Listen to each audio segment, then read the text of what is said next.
nin baa tababaray hadayna waa ku sheegay Soomaa wax ma qariyo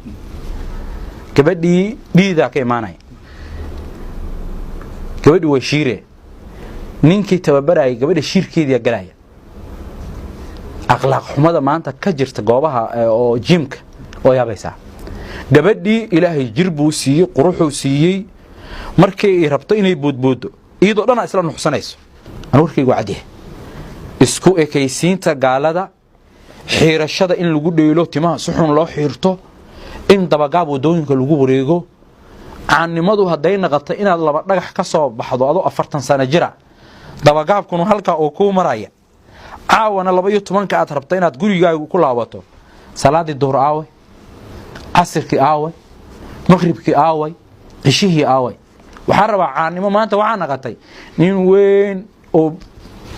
bisqiisa oo muuqday xunurtiisi ayaa inta jim tago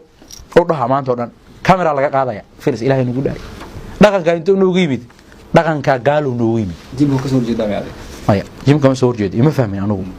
anigu jimka markii la rabo in la aado caloosha iyo buufka in la dhimo la rabo say loo aadi adigoo dharkaaga wato aniga ninkaas ay fahmayay saxaabo wallahi ninkaas ay fahmayay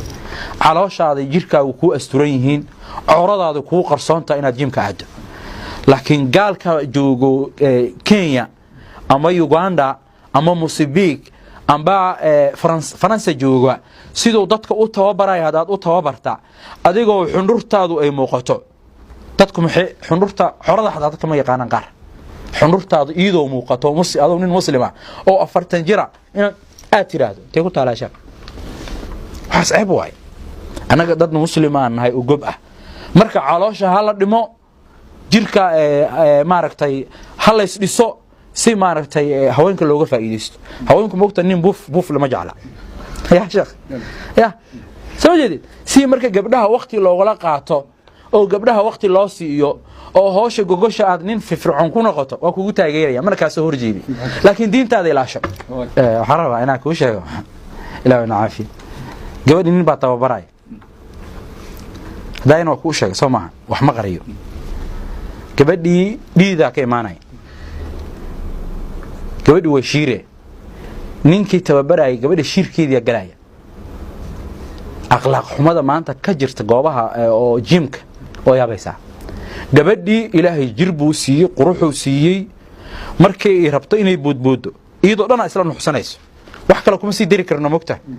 saxaafada waa meesha waa saxaafad aadana keegi ma aha keegi ma aha ma waa ku ekeeyaa waa oghay marka waxa weeyaan waxa marka gabdhaha meelaha qaar sida hada darjiinka inta la gaarin oo magaalada waa ka warhaya gabdho meelay ku soo tababarteen dibadaha oo qaabka qofka loo tababaro tala siiya miisaanka sida loo dhimo aad u yaqaan jiro gabadhii ka maarmi weyso habluhu meelahay joogan raadsato laakiin anigu waxaan rabaa hilibka igu batay inaan jim aadan rabaa nin ajnabi ma aadi kartid warka inuu cadiya gabar muslimada tahay